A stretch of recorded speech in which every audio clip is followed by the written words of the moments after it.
फबिअय्यि आलाइ रब्बिकुमा तुकज़्ज़िबान।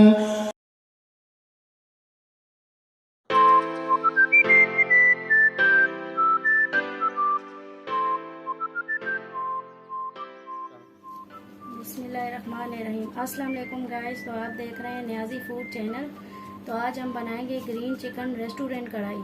उसके लिए हमने आधा किलो चिकन ले लिया है और ये दो चम्मच लहसुन अदरक का पेस्ट, 5 ग्रीन मिर्ची बड़ी वाली, 1 कप मलाई, 1 कप ऑयल, आधा कप दही, ये ज़ीरा 1 चम्मच, काली मिर्ची पिसी हुई आधी चम्मच और वाइट वाली मिर्ची ये 1 चम्मच और ये ग्रीन पेस्ट ले लिया हमने। इसको हमने पेस्ट बना लिया।